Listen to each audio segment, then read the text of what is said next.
Welcome to Island fans. Thank you all for joining us tonight. I see people coming in, and that's so good to see. You've come to the place where we get to talk about sports, and lately we've been talking a lot of football. So, all of you basketball fans, the cricket fans, don't worry. Content is coming soon in relation to that. The seasons for those are just around the corner. There's plenty of sports to talk about. There's no Premier League this weekend.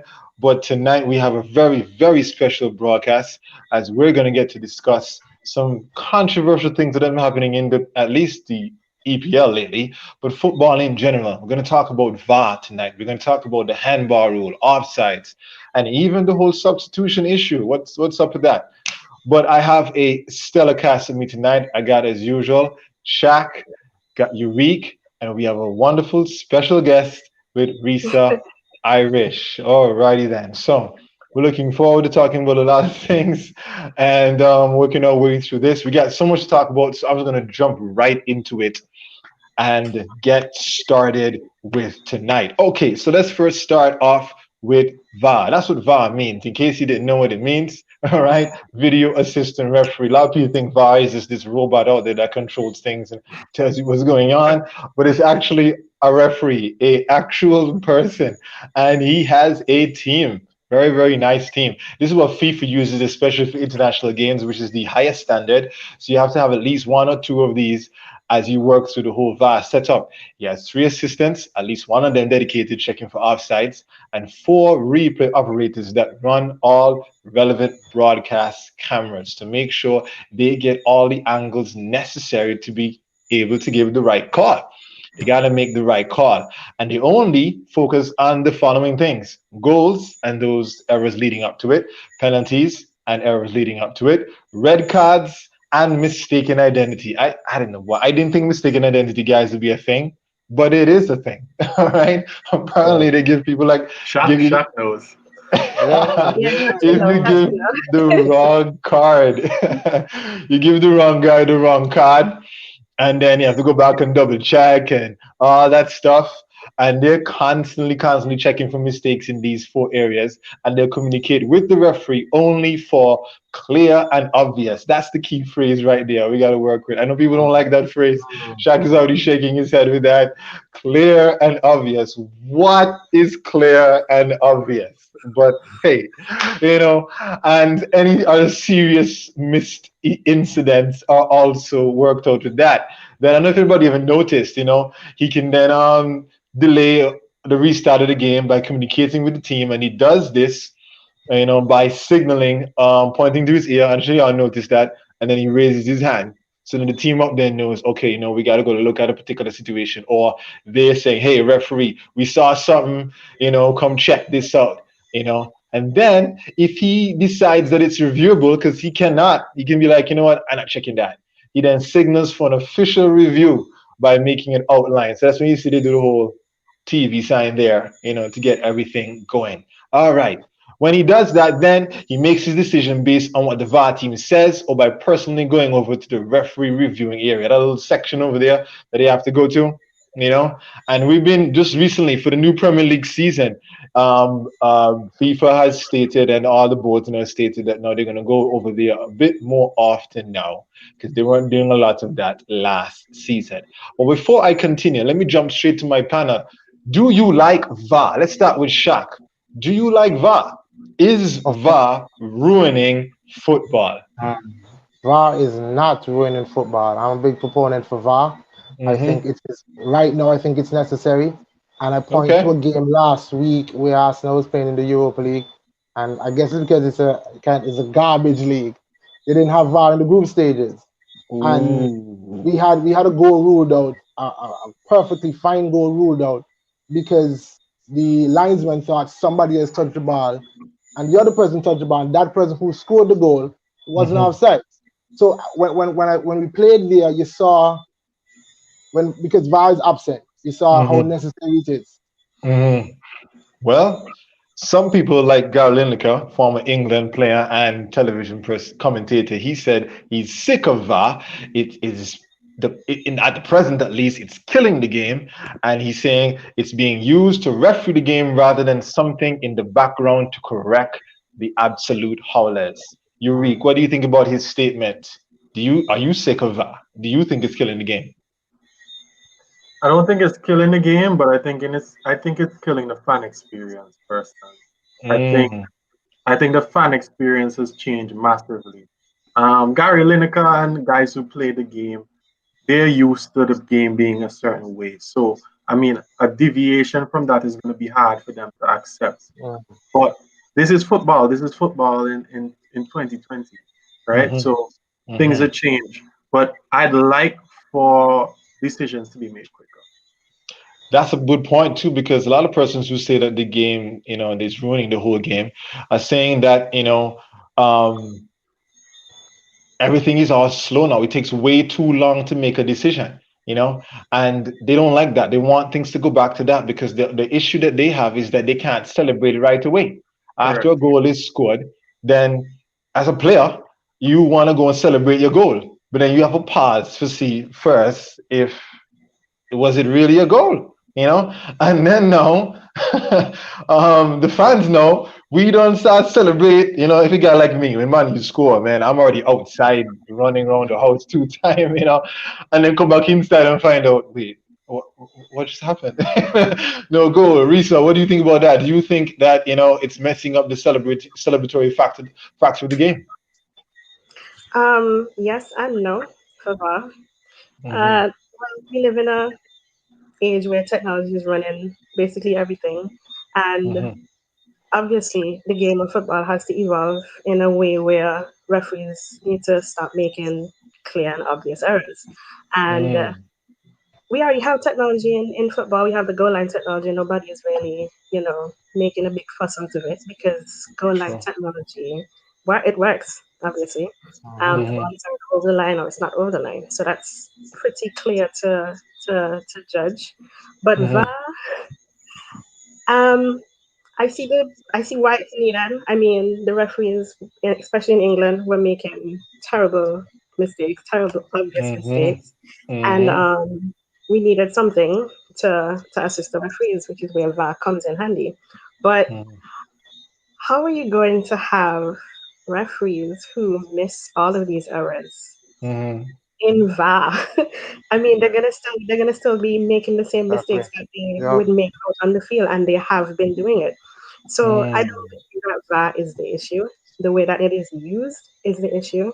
Um, I guess with time, if they stick with VAR, I guess with time, it will, flow into the game more. But Mm-hmm. right now, VAR It's is causing not some it. issues. It's Yeah. causing way too many issues. Well, look at this. As of November 9th, a couple of days ago, a total of 37 goals or incidents have been directly impacted by VAR itself. That's a lot of goals. You don't think so? That's a lot of goals. And what's interesting, here the stat too. Everton and Sheffield United have gained 3 goals from VAR overturns, and Tottenham have lost 3. And you get this, Liverpool fan, Liverpool have lost 4. 4 whole goals from just Mm. VAR alone, and you're That's still okay. third. Props to you. There you go. You're still third. Which is very Right. very interesting. Go ahead, big man. I have a question for you, Reek, Yeah. Hmm. because he mentioned the time, how long VAR takes to make the call. But Hmm. do you not rather to wait to get the right call? Yeah. Mm. It. Let me tell you, Shaq. I've been on both situations where I'm watching the game on TV and I'm watching the game in the stadium. And let me tell you, Hmm. for us who watch the game on TV, it's nice because we can see the decision and why it's tough and why it's taking that long. But when you're in a stadium and you're waiting for a goal to be and you're unsure, you have no idea what's going on. For the regular Yeah. match going fan, it's awful. Like it's a terrible, terrible, terrible Hmm. experience, especially if it's a long wait time. They don't show any replays, hardly any replays, inside the stadium. So you're just left in limbo. So that's why I feel like it's ruining the fan experience. You make a solid point there, Yurik, because honestly, a lot of people have been saying that is a lack of consideration for the fans. Fans don't know enough of what's going on concerning that, what's being brought up. They're trying to do a better job of putting up on screens to find out what's going on, but that kind of kills the vibe. And isn't football partly about the vibe? The feeling that you're getting in that. In fact, one comment was made, this is a point of heartbreak for me. And if I believe Reese is still a United fan, is that correct? Yes, I am still. Okay, good. Okay, good. All right, there we go. That's what I'm talking about. Okay, so when Aguero scored that goal, oh my goodness, I can just hear the commentator now. Aguero! So all the City fans, I'm sure y'all are loving it there. You can put that in the comments. But anyway, when that happened, can you imagine that vibe after he scored that, everybody going crazy, and then VAR have to come in and say, hold up. I mean, in crazy for City fans, but then Shaq makes a powerful point there about the fact that, well, put it this way. The question is this, actually wrote it down. Does the desire to have quality decisions outweigh the enjoyment of the game? I mean, it's a powerful point. Because, I think so. Do we want quality decisions, or do we just sport for our entertainment? And the fact that VAR is disrupting our entertainment, then what are they really after right now? Are they really still trying to entertain us, or come on? Yeah, that's the thing. Finding that balance between being entertained and yet still speeding up the process. Okay, let me ask you, Rick, this. Okay, I have two questions for you, Rick.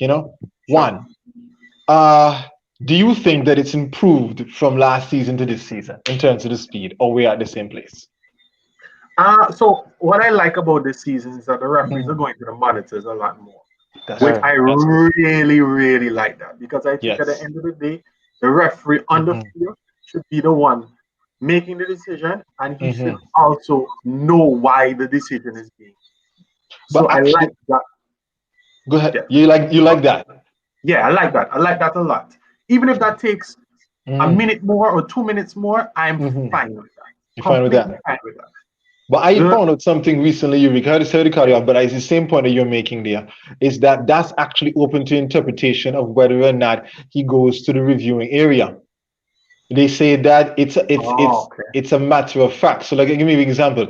If someone is fouled inside or outside the penalty area, that is not a decision for the reviewing area, apparently. So that is a decision. In other words, it's a situation where if it's a situation of fact, it doesn't go to the reviewing area. Whether he's in or outside the box is totally yes or no. But he even if it's a red card offense? No, if it's a red card offense now or anything else besides a situation of fact, it's a matter of it's a subjective matter, a matter of opinion. That's when he needs to go to the reviewing area, when it's a matter of opinion. When it's not a matter of opinion, it's a different situation. They say, hey, look, right, we're looking at the camera here. He's outside of the box, I'm okay with that. Yeah, are you okay with it then? I'm okay when you have so then what happened when he had a situation where when with Fabinho being an inch over the line? Yeah. Or like a little piece. One guy once said that when we talk about in a second with the offside rule, it could be the difference between whether you wear a size 8 shoe or a size 11 shoe. Think about it. Just that little piece there could be whether offside or onside in that scenario, and it's hard to judge. But I want to take everybody back to that incident that happened with the Crystal Palace game that happened recently. Crystal Palace versus Leeds, the 4-1. And we talked about this in I think in our review show. So those of you who haven't seen the review show, go check it out at the channel. You'll see everything. We talked about all of that. But Bamford, lead striker. Okay, he believed he tied the game. It's 16th minute 1-1 in his mind, but he was denied that because VAR said that he was offside. Why? Because while he was pointing for where he wanted the ball to be played, you mentioned this, all right? They said that was the case, okay? So, Risa, what do you think about that? Do you think that he was offside? I didn't see it live. I only saw the Mm-hmm. replay after the weekend, and Mm-hmm. this is where what I was saying about taking away from the flow and the enjoyment of the game. As a striker, of Mm-hmm. course, I'm going to point to the person that's giving me the true ball. That's where I want the ball to go, Yes. right? But Yes. if my entire body is in line or behind the defender, and because my hand is pointing to Mm-hmm. where the ball to go, you're going to tell Mm-hmm. me that I'm offside. And I think I was reading something about the offside rule because it was so funny to me that they Mm-hmm. said any non-scoring part of your body can be offside, but any Yes. body that you can score with, um, Mm-hmm. once it's offside, once it's in front of this generic line that they're drawing with VAR, then Mm-hmm. you're offside. But I mean, his hand was pointing. His hand, he can't score with his hand, right? So how are you gonna give him What I offside? mean, to Because say the part of his hand though. He can. He he's got can. his shoulder up here. I mean, Mm-hmm. it it's harsh. It's very harsh. I It's harsh. know it's so harsh. It's very harsh. And I'm gonna outside, show a graphic up there for a second there, Risa, and y'all can comment on it and y'all can see what I'm talking about. This relates not just to offside but handball as well too. And let me tell you what you think. Everybody see it? yeah, I That's see it. no handball and that's handball. So yeah. obviously then by this graphic then we can then learn that the no handball section mean you can score from there. You can score That using part of the body. that part of your I body. mean, You can I can score with see that. So why they said that. I can see why they said okay, that part of the body because when you control, if you can control the ball, you can control the ball up here and it's fine. okay. They don't consider it So as a home ball. You can control the ball here, I guess. So I so see okay then why. guys then if he's look right, I disagree with the Bamford situation, right? But just look at it from their point of view. Okay? If he's pointing, okay, if you can see my hand extended here, if he's pointing to where the ball is, right? And this part of his hand crosses the line, is offside. I agree. I I mean, certainly he agree. rough now.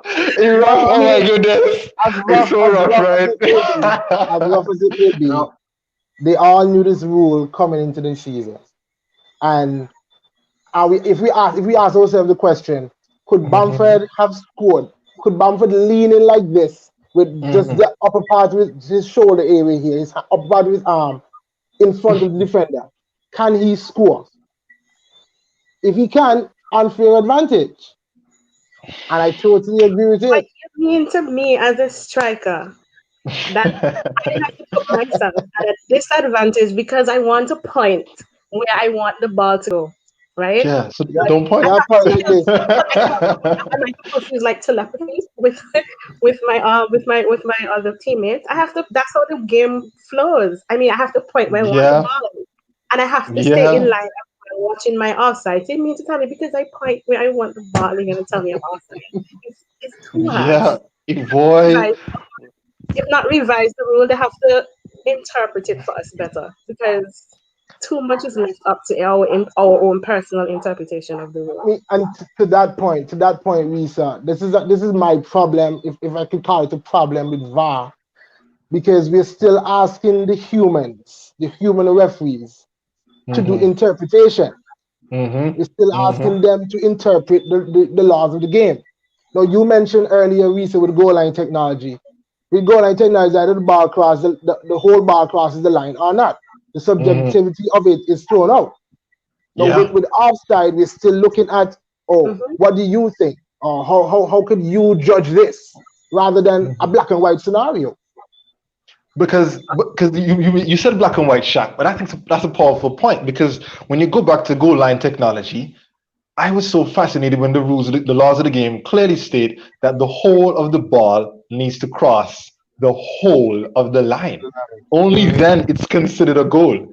So when now this technology is telling us that 99.9% of the ball crossed the line, No goal.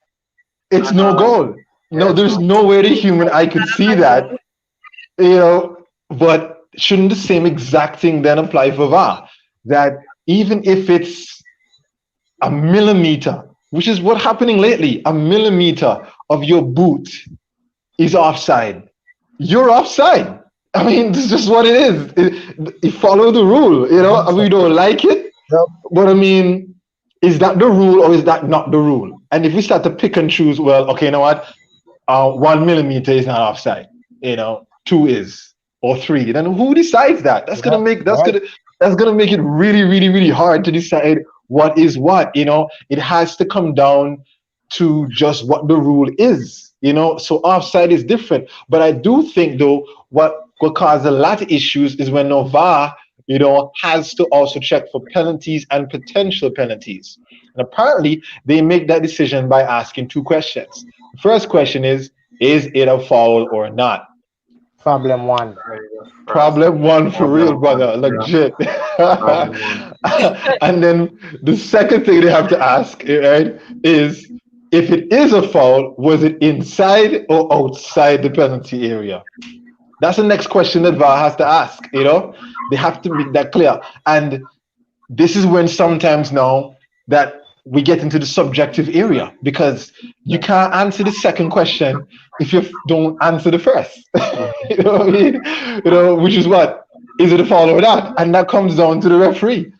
You know, and VAR can say, okay, we see a foul. You know, but referee, you have to make the final decision. Go and check it out. You know, do you want your referee to go and check it out? Because I'm still cussing over so many off the ball incidents that have happened over the years in Man U. And you know, I can be fair. I can be fair.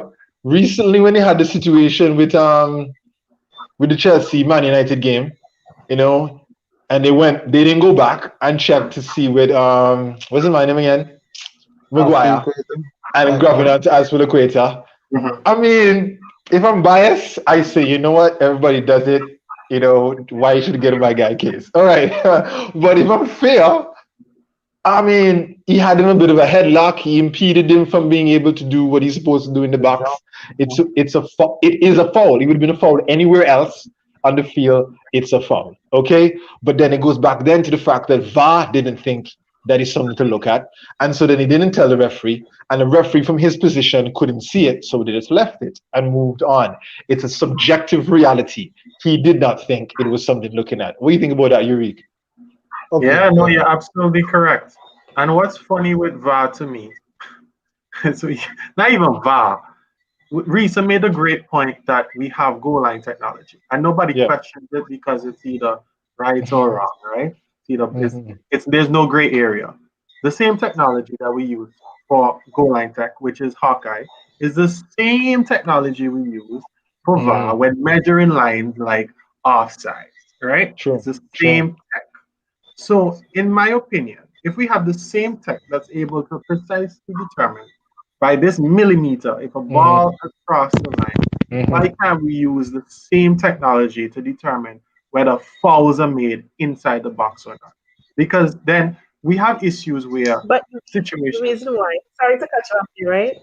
Mhm. But the reason why is because a foul black or white, Yeah. right? I could have won the ball, take it with me. That's not a foul, but then somebody else could look at that and say that's a foul. So Yeah. Mhm. yes, this Mhm. is a foul, or yes, this is not a foul in a lot of football Well, scenarios. You can't really have that kind of technology and very it's gonna be very difficult. so Risa, here's just where I'm at with it. So remember, Josh talked about two things that determines whether or not Mhm. it's a pen or something. The first one was whether it's a foul or not. So once we get that out of the way, once a referee has made that determination, then the Mhm. second thing is whether or not it's inside the box. So the point you're making, whether it's a foul, once we've determined that, then to me we should have tech to be able to say, is this inside the box or not? Perfect example. Josh brought it up. The Firmino situation, the Fabinho situation, where it was so subjective whether it was inside the box or on the line. I'm sorry, outside the box or on the line. It was like here, but VAR determined that it was inside. It was on the line. I Mhm. didn't see it on in the line, but it was what it was. So not necessarily for fouls, but when it comes to offside, to me, Mhm. we have to tighten up on that. I mean, you're right. What I do like about it, though, is that VAR also checks to see if a goalkeeper keeps part of 1 foot on the goal line or in line with it the moment the goal is scored. And that has been a lot for the season, which I think is important because at the same time, the goalkeeper gains an advantage if he's off his line. And Yeah. sometimes they miss that.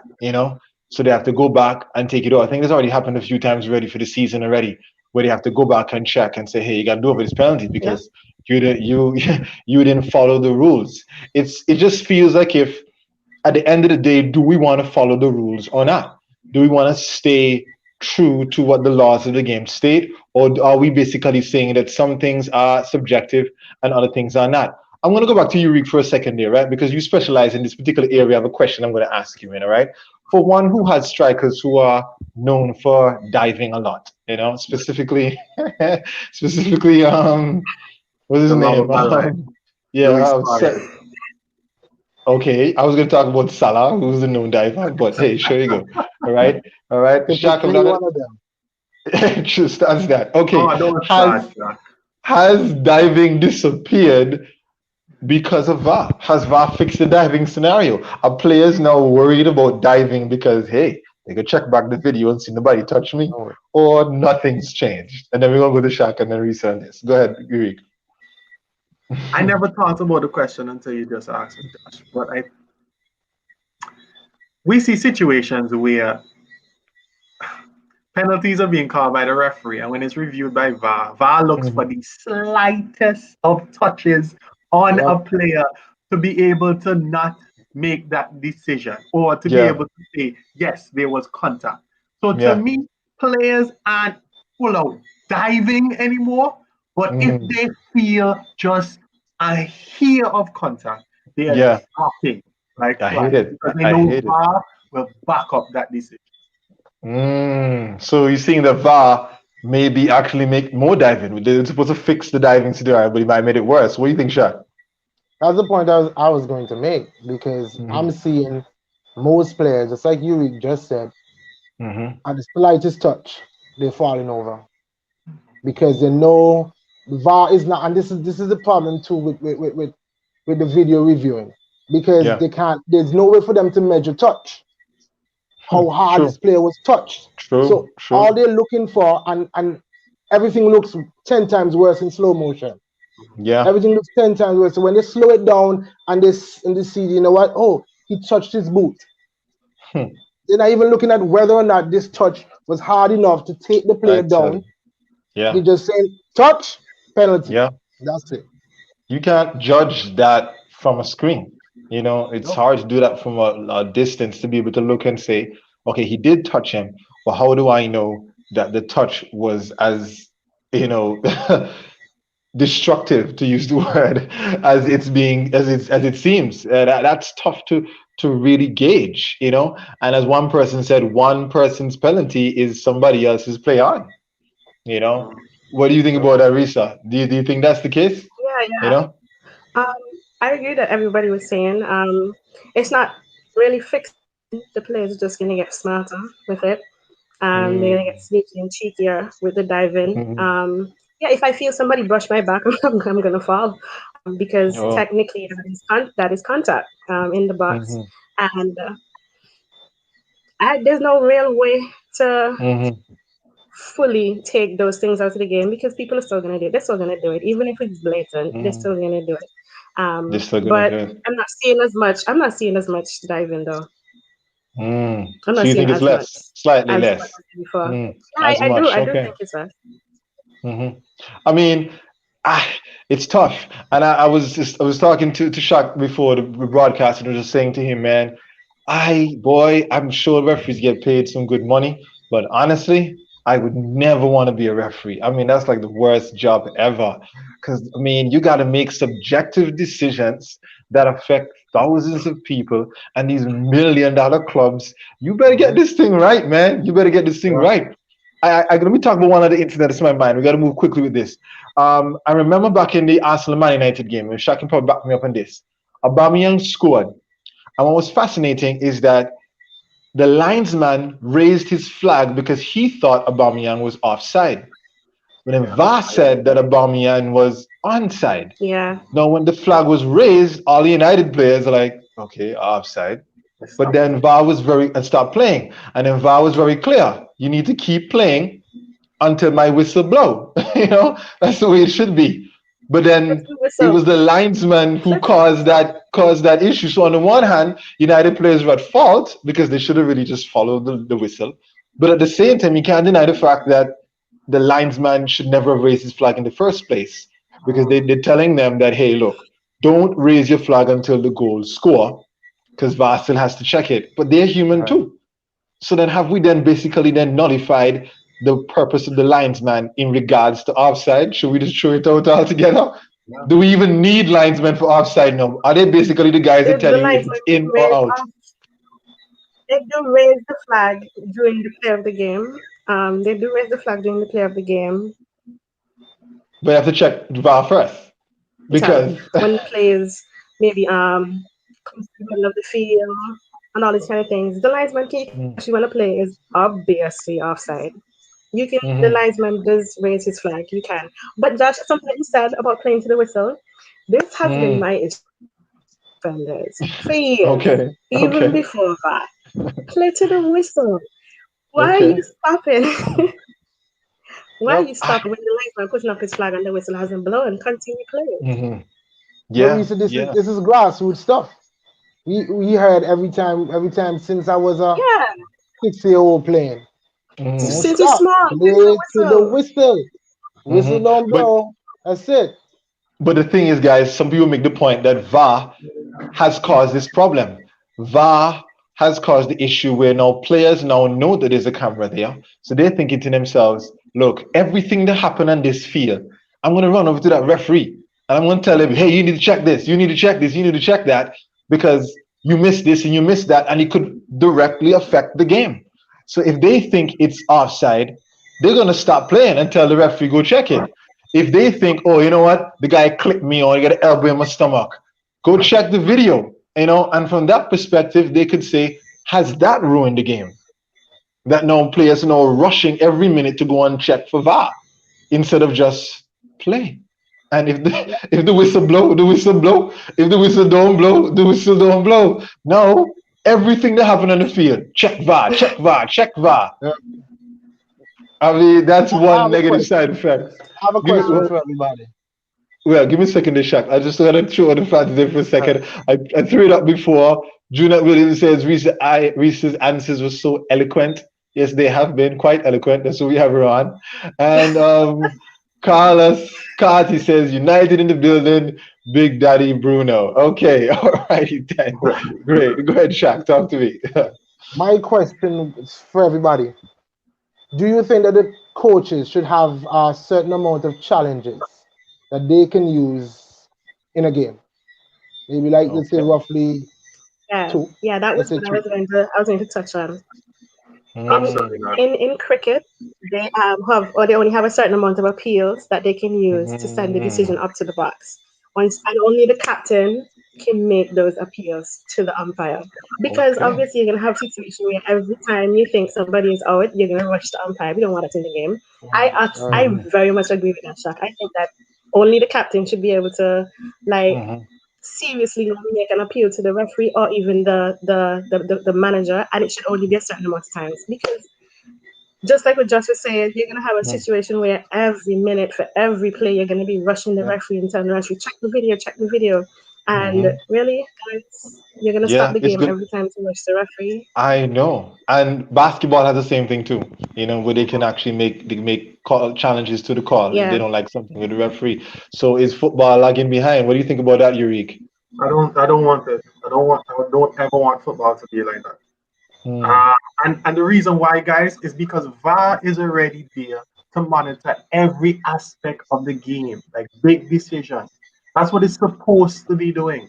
So if we have a situation where coaches can then, I see a hand, I'm gonna make a point, Shaq. But if you have a situation where coaches can then challenge decisions that the referee has made, what is the point of VAR when they're supposed to be already reviewing these calls? Okay, so to that point, Yuri, let's go back to the incident Josh was mentioned about Harry Maguire and Azpilicueta. Yeah. The VAR didn't pick that up. And they're going to have incidents like that. Right. Don't you think that it would have been a good thing if Lampard could have said, hey, just check this one for me? I see what you're saying, but I don't want the slowing up of the game further. I just want better referees. No, but they missed it. They missed it. So VAR didn't check it.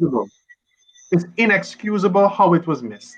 Right? What I want is for the referees to have reports at the end of the game to give reasons why this decision wasn't made. I like that point. I want reports. I want there to be communication. I need transparency when it comes to making calls. I don't necessarily want more calls or teams being able to stop the game.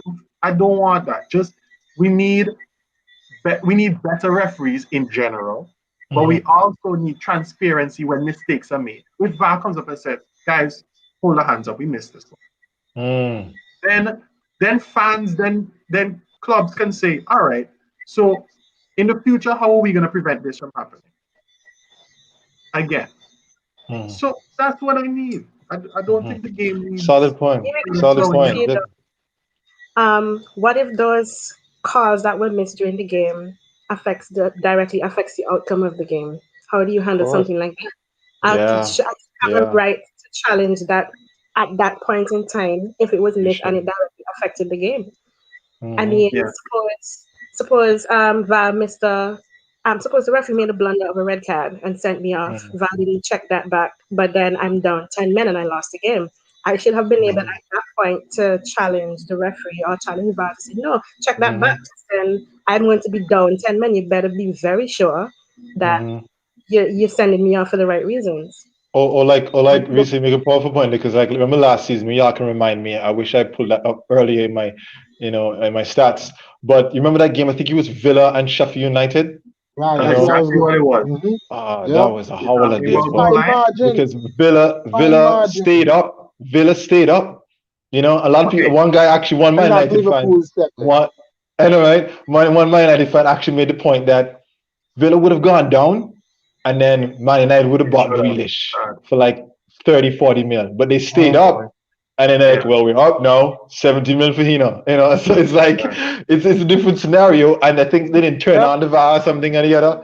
You know, or who knows how that could have affected somebody who got relegated last season.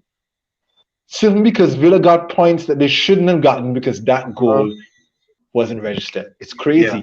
It's crazy. I got to move on. But anybody has one more thing to say on that? No, we can move on.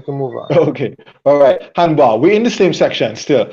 But I want to tell you what the rule was. Okay? The rule was that any handball is the deliberate act of a player making contact with the ball with the hand or arm. Okay? That's what the rule was. Okay? And then there's some factors to consider. One, right? The movement of the hand towards the ball, the proximity between the opponent and the ball, and then the initial position of the arm. But then everything changed, okay? Everything changed when we get into the new season, when it came to this whole VAR handball story, because previously the official had to judge whether or not the player deliberately handled the ball. He can decide that. This is no longer the case. Right? An accidental handball can be considered a foul. However, this is only the case in two circumstances. I mean, I tell you, I learned so much, you know, I learned so much preparing for this, you know. And one, if the ball hits a person's hand or arm and goes directly into the goal, then it's an offense regardless of intent, regardless of what's going on. If it happens so, that's it. I'm not listening. I don't care what you feel. This is it. That's it. All right. And the second situation is that if the ball hits hand or arm and it leads to a goal or a goal scoring opportunity, it's an offense regardless of intent. Keyword, intent. Regardless of intent, these are the situations in which that will happen. And that has completely changed the game. Because then when you go back to immediately, one of the biggest incidents that people have concerns about is when Newcastle are playing Tottenham. Andy Carroll, striker for Newcastle, jumps to head the ball late in the game. All right, Eric Dyer defending centre back. You know, Carroll heads the ball because if you know Carroll, that's what he does. Okay, he doesn't do anything else except for that one time we hit that wonderful bicycle. Y'all remember that? Oh my goodness, that was a good goal. But anyway, besides that, right? You know, and you should know because another guy he bought and sold, which he shouldn't have done. Anyway, moving on. Point is that what was I saying? Yes. So Carroll heads the ball, all right, and Dyer jumps to him to do the same, but doesn't get the header. Carroll does. He heads the ball on Eric Dyer's arm, okay, and then a penalty was given. Why? One, Eric Dyer had no idea what was going on because his back was turned when he jumped. Okay. Go ahead. His back was turned. How can he see? True. That's what I was going to say. His back was turned. How could he see what was going on and his back was turned? Very good point. But apparently, the IFAB, which is the International Football Association Board, they defined the laws of the game. So basically, then they made the point that his arm, or at least arm, was in an unnatural position in an attempt to make himself bigger. Okay? Now, the question then is, what is an unnatural position? An unnatural position is anything above shoulder height. Okay? And Shaq and I were talking about earlier, we're making the point, when you jump, you're going to be over shoulder height. I mean, it's just common sense, but that's the rule. You know, that's the rule. How do you jump without your hands going up? I mean, it doesn't make sense, but they had to find some way of fixing the whole thing of, when one person opens up their arms in order to block a shot, because let's be honest, that does happen. Okay, if I'm a defender, I'm on the ground, and there's somebody trying to take a shot around me, and I put my hands out, it narrows the area where the guy can take the shot. So he probably won't take the shot there. It does. So it's an advantage to the guy if I have my hands in the side, and then nobody defends. I play defense. Nobody defends with their hand behind their back. I mean, how can you move properly if your hand behind your back while you're trying to it doesn't make sense. I know what you guys think. I know who goes first. Shaq, you go first. My thing with it, I do understand what you're saying, and I do understand Reese's point where his back is turned. But also, if his hand is above his head, even if his back is turned, when Andy Carroll heads the ball is on its way further in the box. Yes. The ball doesn't go further in the box because his hand stopped it. Exactly. His hand stopped it. How can we now say that? Are we saying that should be okay because his back is turned? Yeah. Okay. I get Risa, good, Risa. I just want to know why Yuri was saying yes. If he was saying yes to the because when it happened, sorry, Risa. I don't mean to cut you off as well. When it happened, right, I saw it and I thought Dyer's hand was in an unnatural position. But then I think about when you're jumping, you have to obviously use your hands when jumping. Right, I get that. So his hands are obviously going to be spread wide.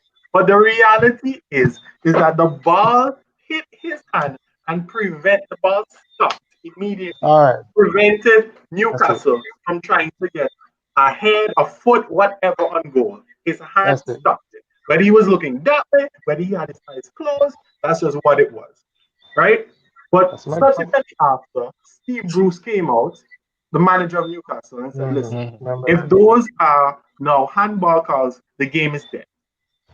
He said the game is dead. And he benefited from it. So it got me thinking whether or not my opinion was a bit weird. It was hard. Right? It got me to think. But to me personally, I think it's handball. I think it's handball. His arms are outstretched. It hit his hand. When I saw it, immediately I said, that's handball. I knew they were going to call it. And they called it. So, sometimes I believe that the people that write these rules have never played. Ooh. I honestly believe this. Okay. I don't know the rules. But the four of us here, we play, and you know how the body moves when you jump in. You cannot jump to head the ball and protect yourself without your hands. Okay? Right. Um, as a defender, when you're getting down low, your center of gravity, your hands has to be a part of that to get down low, to hold your stability, to get into any position if the attack is shifting left or right or whatever that case is. So I mean, in certain situations, yes, your hand is going to be away from your body, or it's going to look like it's in an unnatural position because that is how you play. Okay, the situation with the Newcastle game, I was watching it, and my first when the game was in play, I saw the ball hit his hand. I was like, okay, they're gonna give this, but I was like, but that his back is turned. He was jumping to try to he missed the ball completely. Okay, so he just missed that head completely. He was jumping, his hands are up in the air, and then Carroll heads the ball into his hands. It's a penalty. Yes, they're gonna give it, obviously. But then I have seen other scenarios where I'm jumping, my hands are up where they're supposed to be when you're jumping to head a ball. It hits my hand. I mean, or it hits somebody and then hit my hand while I'm in the air. It hits my hand off of my head while I'm in the air, and they're giving penalties to that. I mean, how am I going to move my hand to put it in an unnatural position when I'm jumping in the sky? I mean, there's supposed to be some level of um, discretion when defenders are going to hand the ball when it comes to the handball rule, because that's a change that I didn't like. Back then, those would have been unintentional handballs and they would not have been given. I But agree with now you. I anything like it's they're gonna have to change it back. Well, I I shouldn't say they have agree. to. This But they they're gonna make it so. they have to, and they have to solve it because I never forget. And this is in college. This is like when I was in college. This is 2007, 2008. I never forget this happened to me. I was there. I'm behind there, right? Yeah, I know. Old man. Birthday next one now. Anyway, so I'm there playing, right? And I was playing right back at the time, and I'm in the box. Okay, I have my hands at my side. You can't really see my hands, but my hands are at my side, literally. Right, they're touching my legs and the inside of my who I am. Trying to keep there. A guy takes a shot. It hits my hand, and the referee says penalty. And I'm just like, where was I supposed to go? I'm trying to figure out was I supposed. My hands were literally in a natural position. I'm going over to this guy, then he gives me a yellow card, and I'm like, for what? I'm trying to understand what's going on here. I have my hand at my side. The guy takes a shot, but he hits my hand, and then he goes back to what we've been saying here, that he comes back down to from his perspective. He saw this as a subjective matter, and he figures, I feel that this is a handball penalty given. And I was just so distraught because I feel like I let down my team. So I understand your point, Irisa, with that, is that there is a level of inconsistency with some of the calls. You can't go give that Eric Dyer situation and say, okay, fine. You say his hand is in a natural position. Fine. Okay. And then down the road, then somebody else is not. Like one scenario I came up with too is that what happens if let's say Shaq takes a shot, it deflects off of Urique and then hits Reese's hand. Is it a penalty? I mean, They're gonna give it according to the rules. but you Reese even know what's going on. You're on the opposite side of the box, probably. The ball, your head is looking in the opposite direction, and it's a deflection situation, and it's a penalty. I mean, tough call, tough call to make concerning that. And it comes down to then what referee feels it is, And in that scenario here, VAR is supposed to help, and I guess we're saying VAR hasn't helped, right? All right. Last question though. All right. Will VAR be here with VAR at least? Will VAR be here 5 years from now, or will people kicking it out? Yeah, they're not gonna kick it out. They can't kick it out because it's the point of VAR is to make the game better. I mean, there's a lot of kicks now, obviously. and they still have stuff to work out. They're probably going to tweak more laws, which I don't understand. They're probably going to tweak more laws to help players interpret the game better, to help referees check different calls. As time goes by, the calls will probably get checked quicker. They're not going to get it out to the game. They're not going to, because it's the future of the game. You just have to. Josh, if I can. Good big man. Thank you, Risa. Let me just ask everybody. Do we think with this handball thing, do we think we should just forget intent, forget distance, forget the speed the ball is traveling, and just say, if it hits your hand in the box, take away all the subjectivity, the interpretation, if it hits your hand in the box, it's a handball. Just make it simple. Should we just make it that simple so there's no discussion, long discussion over and over again? Did it hit your hand? Yes or no? Good. Yeah, I mean, you can't really say that because the ball goes wherever it wants to go, ricochets off of people, all kind of things. I mean, just like what Josh was explaining. I mean, he was on the other end of the box and he didn't even know what's happening. You can't really say that, okay, it hit his hand, regardless of whatever happened. We don't care. It hit your hand, so it's a penalty. They're not going to, it just doesn't make any sense to me, personally. Yurik? Yeah.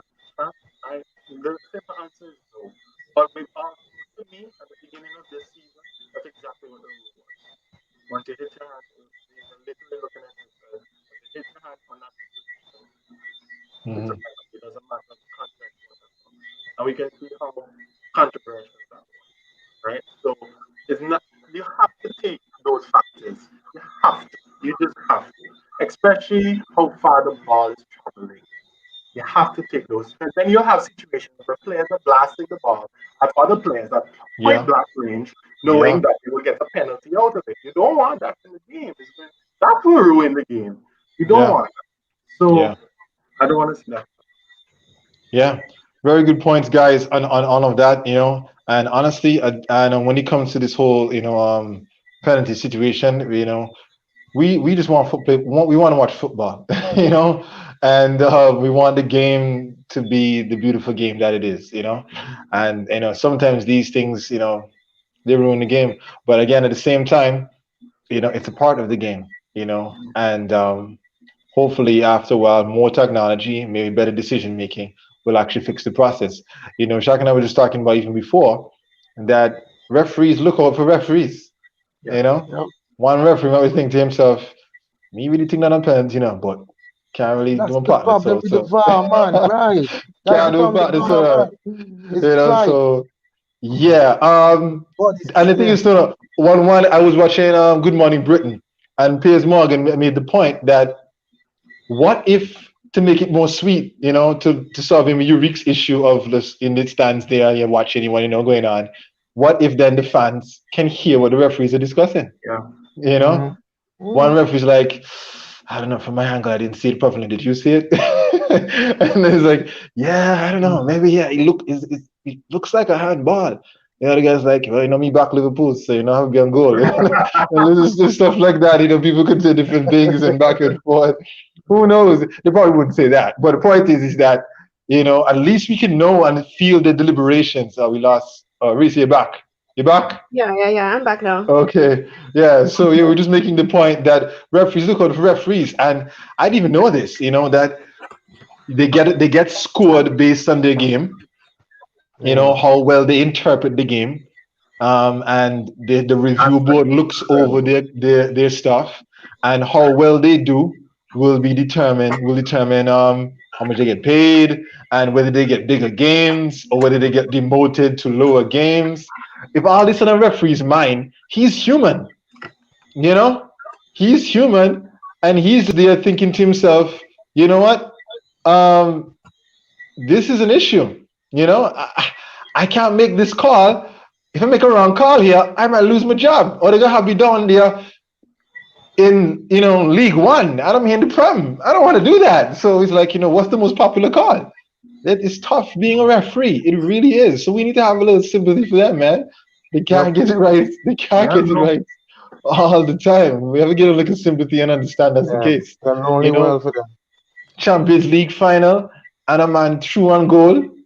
and somebody could drop a tackle on guy. Should I give a red card? Is it not? It look like, I don't know. Big calls, big decisions, tough job. All right, last thing before we go, we're almost out of time, is the issue of substitutions. Okay. All right, substitutions. Now, lately, this has come up as a big issue in regards to that because all the leagues are doing the whole five substitution thing. But the Premier League voted at the beginning of the season that they're going to stick with their three. All right. And the small guys say, hey, look, right, three is enough, smaller teams. And it actually benefits the better teams to have five subs who, with a stronger overall squad, they will have an advantage. You know, some say it disrupts the game. Some say it's not fair that you can bring nearly half a team on and change everything. You know, others say that, hey, look, right, the bigger teams have to play more games than the smaller teams. They should be able to have five subs. You know, the smaller teams finish their season early and can get ready for the next season. And the bigger teams have Champions League, Europa League. What do you guys think? Let's start with Shaq. What do you guys think? Well, I'm a five sub guy. I really think that especially this season with how condensed the scheduling for the games are, we really need five subs. And you can see it. Players are going down with this muscle injury, that muscle injury. You can just see it. So I'm saying, and I do hear your point with what the smaller teams are saying. Yeah. However, I mean, it would be advantage for them too, because their players can go down injured, and it would be nice for them to be able to call on more people from the bench, to impact the game. Yeah, definitely. It would be nice. They could call more people, but you know, do you think the small teams have a point though? That you have five world class players on the bench, and I don't. My best team is starting. You know, should it be right that you can call on? I can bring on Pogba, Van de Beek, and Mata, and I just got a bunch of three youth players there that you know should it be should is it right? Exactly. This is a very special season. You're breaking up there, Eureka. And if you want to come a little closer or Oh, sorry. I was saying this is a special season. We don't want the five sub rule to last the lifetime in football. We're just looking for it this season because we've seen what's been happening. Liverpool, I know I'm a Liverpool man, but I can speak for my club. We've lost 17 players through injury and COVID since the season. 17. It had 17 injuries, right? And not only that, guys, we're rolling over to the Euros next summer.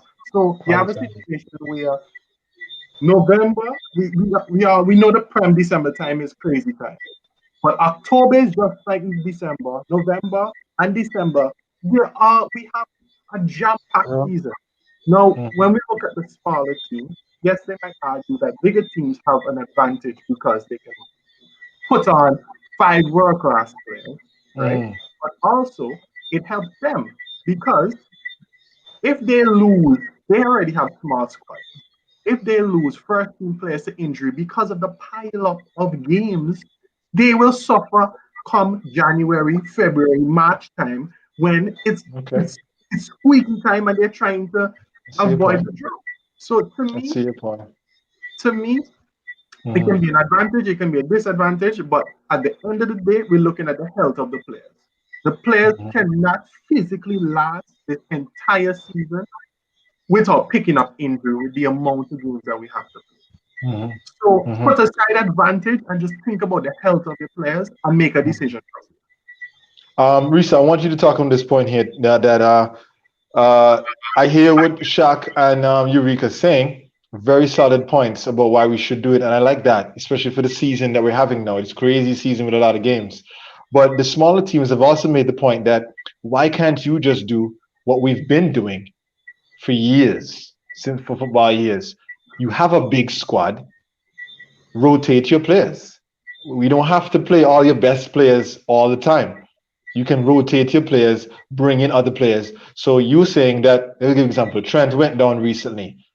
Klopp was talking about, a lot of games, bam, bam, bam, bam, and so forth. But then why couldn't you just take that other right back, whoever he is, I don't know your time team, off your bench and play him? Don't play Trent this game. Trent, you're resting this game because you know how many games are coming up. You know the games are coming quick and fast. Rotate your squad better. It's not my fault that you can't rotate your squad. Rotate your squad, and then you won't have any more injuries. The reason why you have injuries, I'm talking on behalf of the small teams. The reason why you have injuries is because you want to play your best 11 all the time. If you played other people like United, I want to play Martial every game, and like Ollie be like, oh well, this and that. So then don't play him next game and start Cavani. Life. That's what a squad is for. Do they have a point, Risa? Do the smaller clubs have a point? I can see that point. I mean, I obviously can see it. It also helps with development of players.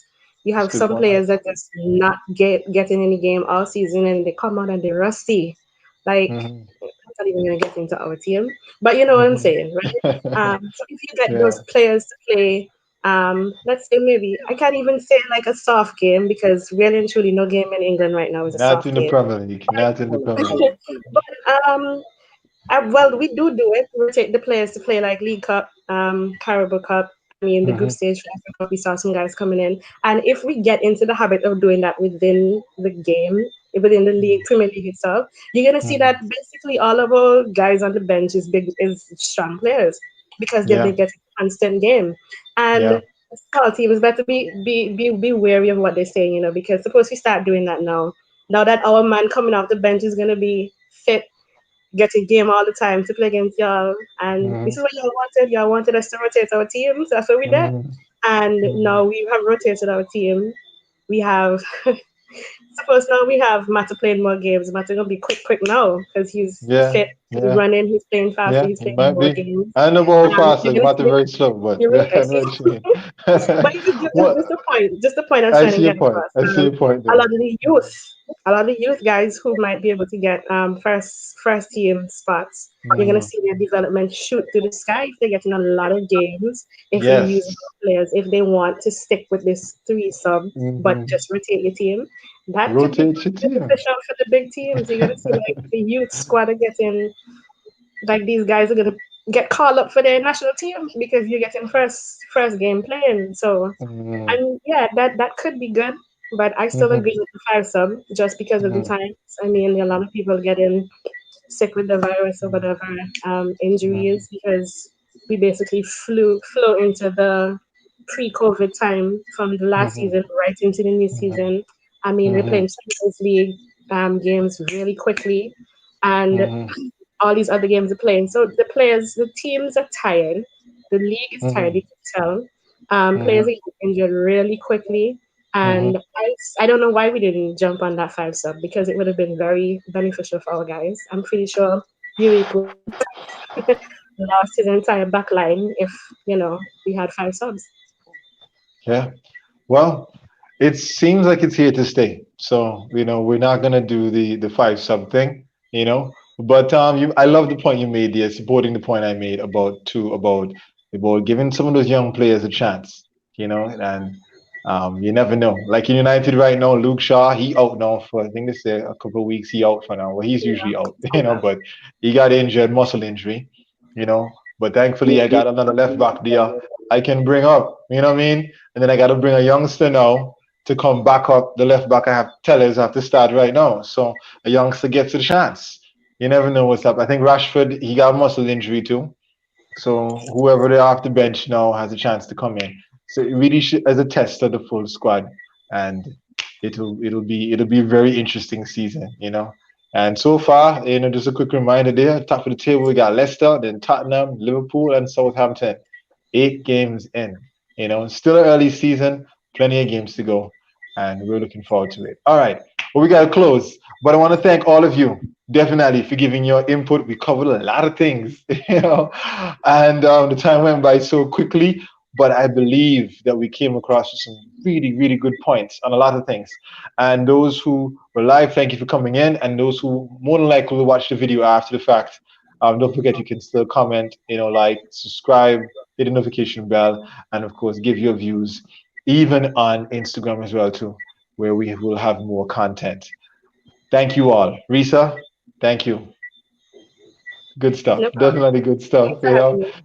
You have better stuff than Eureka, and he thinks he's smarter than everybody else, Anyway, I'm just kidding. I'm kidding. All right. So, all right. Thank you again, Eureka. Joe Gomez, average Joe, as what our partner would say. What's the again? Jamal would say, yeah, and of course, Shaq. Thank you again for all of you.